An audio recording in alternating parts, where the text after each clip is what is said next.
Completing the forecast model. 42. Go back to cell model C261 and make a reference to cell equals time series fit summary C11. 43. Now, copy this formula and paste it down and to the right to include 24 monthly rows for the 4 columns. Individual price forecasts have been designed on these cells. 44. On the range C2:F2 place the value 79 on each cell, an arbitrarily placed value. We will later come back to these values when we attempt to optimize the investor's recommendation. So far, these numbers just mean that we are investing 79 ounces of each one of the 4 different metals. This will yield an initial portfolio value of approximately $200,000. 45.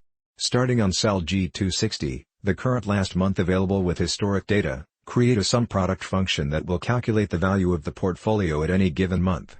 The function should look like this, equals sum product C260:F260, $C$2:F$2. Consider that the reference to the second row is a fixed one. Therefore, when you copy this function down for the 24 forecast months, the model will keep a reference to the portfolio defined on row 2. 46. Copy cell G260, and paste it down for the forecasting period. 47. Starting on cell G261, select the whole range down in order to declare this whole range, the portfolio value, as defined output cells. 48. Click on the Add Output button. At Risk will pop up the following window. 49. Change the range name to total and click OK in order to declare the whole range as output cells. Cell G261 should show equals risk output, total, 1, sum product C261:F261, $C$2:F$2. Before running the simulation, we will get ready to insert statistic functions that pick up simulation results right after any simulation has been run. 50. On cell J5 write 5%. On cell K5, 95%. On cell L5, 200,000, and on cell M5, 300,000. We will soon use these parameters as references to our statistic functions. 51. On cell I261, write the following function, equals risk mean G261. At this point, do not mind the value calculated on this cell.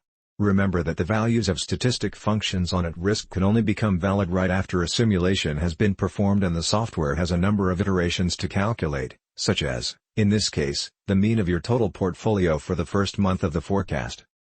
52. On cell J261, write the following function, equals risk percentile $G261, J$5. Be sure to leave semi-variable references to the cells by only placing a $sign before the G column reference on the first parameter, the forecast price, and a $sign before the 5th row on the second parameter, the respective required percentile. 53. You can now copy cell J261 and paste it on K261. This will correctly produce the formula that will generate, after a simulation is performed, the 95th percentile of the first monthly forecast for the value of the portfolio. 54.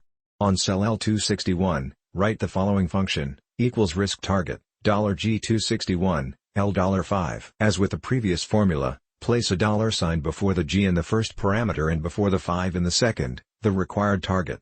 This function will calculate, after a simulation, the probability of the portfolio value being smaller than a target value of $200,000, which is the original intended investment amount. 55. On cell M261, write the following function, equals RiskTargetD $G261, M$5. Once again, place a $sign before the G in the first parameter and before the 5 in the second, the required target. This function will calculate, after a simulation, the probability of the portfolio value being larger than a target value of $300,000, which is 50% more than the original intended investment amount. In other words, this function will tell us, after a simulation has been run, the likelihood of increasing the investment after any given number of months by more than 50%. 56. On cell N261 we calculate the annualized expected return with the following formula. Equals 1 plus ln, I261 divided by $G $260, to the power of, 1 divided by A261, to the power of 12, minus 1. This formula takes into consideration the monthly compounding effect at every one of the 24 forecast months. Its results, as any other results derived from statistic functions, cannot be interpreted until after a simulation has been performed. 57. Select the whole range I261:N261, copy it and paste it down for the remaining 24 months. Do not mind the values that these functions contain at this point. 58. Start your simulation with 5,000 iterations with your demo mode off, in order to guarantee a faster simulation process.